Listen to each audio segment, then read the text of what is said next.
Very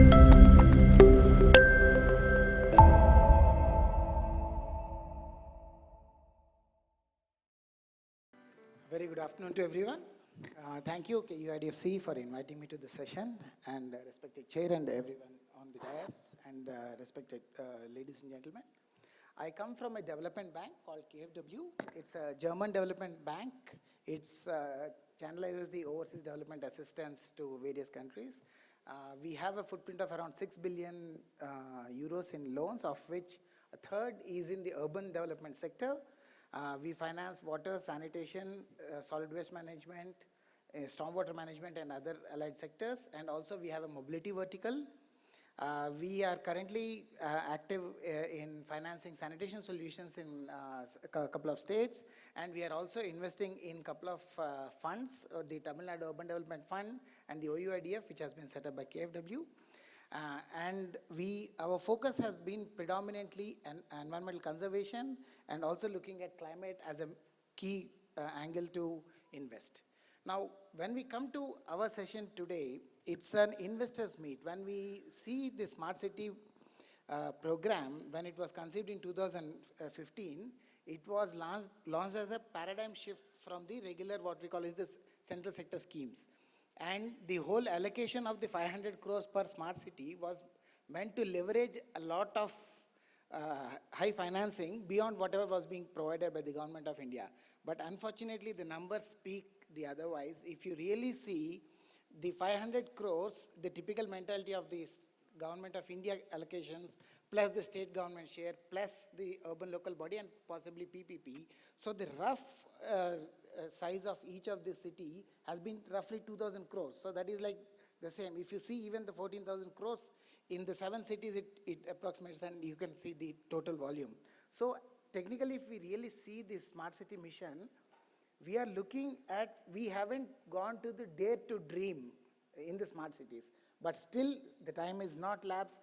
The Investor Summit is being launched now in Karnataka, and there have been a number of other initiatives. So I think the time has come for the smart cities to pick up on the principles and take it forward.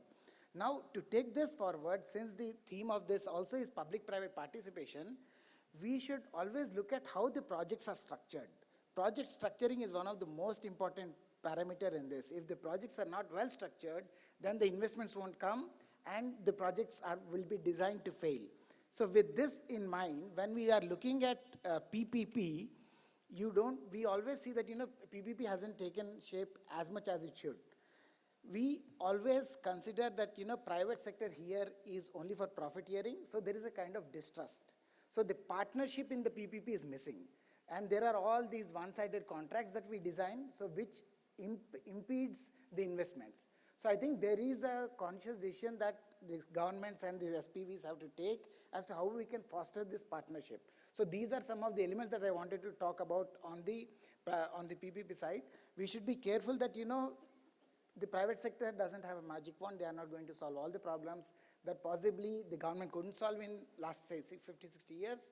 Neither are they here to just make profits, but they have some speciality that has to be taken into consideration. How we can leverage the speciality that the private sector brings in is the challenge that lies in the public sector as to how to take this. Now, in terms of coming to the content of the water sector here, after Malini ma'am spoke and the 3 eminent speakers here, I think there is nothing that I can really contribute to. But in urban areas, I'll just highlight a couple of issues. Urbanization is leading to a lot of climate challenges. It is exacerbating. As madam has said, we are making the whole land impervious. We have 85 to 90% runoffs. We have a lot of challenges that we are creating by the process of urbanization. And also, we do not take into consideration the impacts of these developments when we are planning. So what we do is we over-allocate resources or over-consume resources, and we do not take into account the scarcity of these resources. While, the urban centers are they consume maximum energy, they are the polluters and all, but then, when you come to the water allocations and these numbers, there is absolutely, there is no match. If they are contributing to 60% of the GDP, the water allocations are very, very low. And then even with the water that we have in urban areas, we have the challenge, as Madam has said, we have a apathy towards urban water. The policies are lopsided. There is no political will on this. The urban residents feel that it's a right, whereas people in rural areas walk kilometers together to get basic drinking water. And we never look at the water as a resource. We are just looking at as a given, which has led to a lot of water wastage. I cannot overemphasize the wastage in urban areas. And as Madam has already emphasized, we only look at water supply schemes or sewerage schemes. But the closing of the loop, possibly with the Jal Jeevan mission that has been launched in the rural areas and possibly in the urban areas, will get some kind of direction as to where we are looking at water management. I think that is a critical challenge that we have to look. And we also have a very high fetish towards new projects rather than fixing the leaking pipes. We have 60% NRW.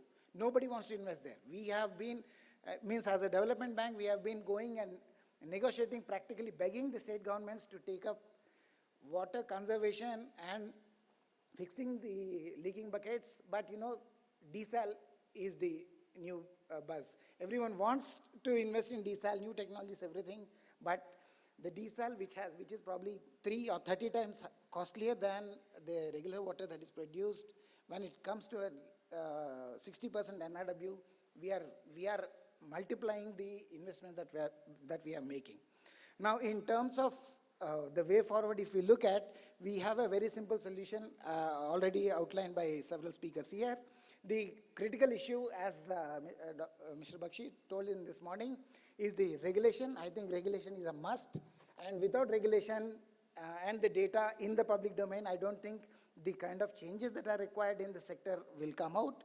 The second thing is, I think India is a country that, we have a lot of knowledge, we have all the information, we have everything that is required to go or leap forward. We are at a point of inflection every third, fourth year, but we always miss the point of inflection. So if I don't mind me saying that, the points that were discussed in 2002, 2003 are the same things that we are discussing even now, or probably even the last 20, 30 years.